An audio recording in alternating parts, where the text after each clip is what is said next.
السلام علیکم نحمدہ ونصلی علی رسولہ کریم اما بعد۔ میری عزیز ماں اور بہنوں، آپ سب کو رشدہ اکیڈمی میں خوش آمدید۔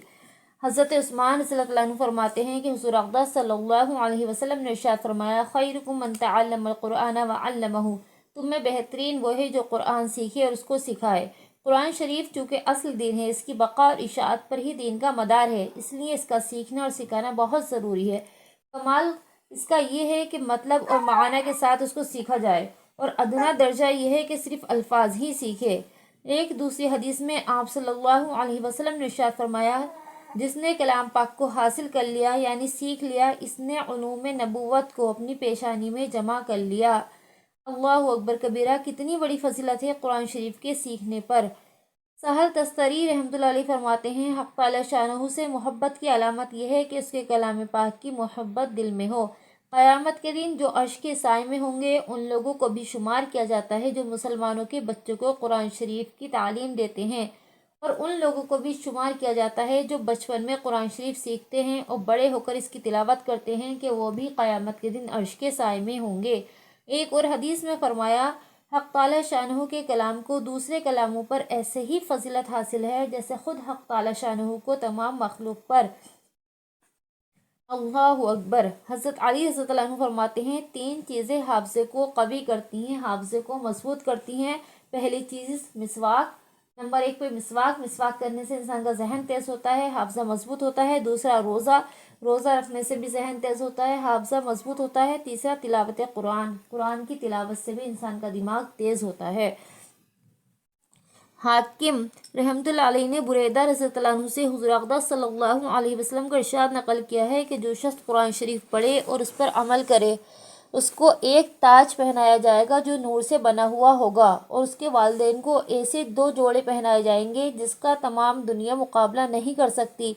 وہ عرض کریں گے کہ یا اللہ، یہ جوڑے کس صلے میں ہیں؟ تو ارشاد ہوگا، تمہارے بچے کے قرآن شریف پڑھنے کے بدلے میں ہیں۔ جمع الفوائد میں طبرانی سے نقل کیا ہے کہ حضرت انس رضی اللہ عنہ نے حضور اقدس صلی اللہ علیہ وسلم کا ارشاد نقل کیا ہے کہ جو شخص اپنے بیٹے کو ناظرہ قرآن شریف پڑھواتا ہے تو اس کے سب اگلے پچھلے گناہ معاف ہو جاتے ہیں۔ سبحان اللہ۔ جو شخص کیا کرتا ہے، اپنے بچوں کو ناظرہ صرف دیکھ کے قرآن پڑھنا سکھاتا ہے تو اس کے اگلے پچھلے تمام گناہ معاف ہو جاتے ہیں، اور جو شخص حفظ کرائے اس کو قیامت میں 14ویں رات کے چاند کے مشابہ اٹھایا جائے گا۔ 14ویں رات کے چاند کی طرح اس کے ماں باپ کو اٹھایا جائے گا قیامت کے دن۔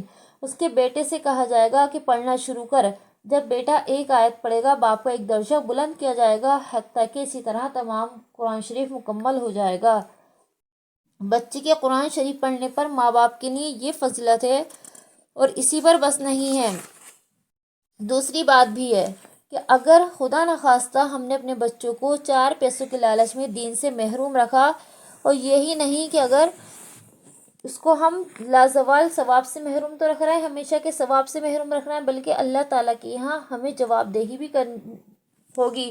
ہم سے اس کے بارے میں سوال بھی کیا جائے گا کہ تم نے اپنے بچوں کو کیا سکھایا۔ اگر ہم سوچتے ہیں کہ ہمارا بچہ مولانا بن جائے گا اور مسجد کا امام بنے گا، صرف اور لوگوں کے ٹکڑوں کا محتاج رہے گا، اس وجہ سے ہم اپنے بچوں کو دین سے محروم رکھتے ہیں، عالم حافظ نہیں بناتے، تو ہمیں یاد رکھنا چاہیے کہ حدیث میں کیا فرمایا گیا ہے، کلکم راعٍ وکلکم مسئول عن رعیتہ، کہ تم میں سے ہر شخص کیا ہے، حاکم ہے، اور ہر انسان سے اس کی رعیت کے بارے میں سوال کیا جائے گا۔ ماں باپ کی رعیت میں کون ہوتے ہیں؟ بچے ہوتے ہیں، تو ماں باپ سے بچوں کے بارے میں سوال ہوگا کہ ان کو تم نے کیا سکھایا۔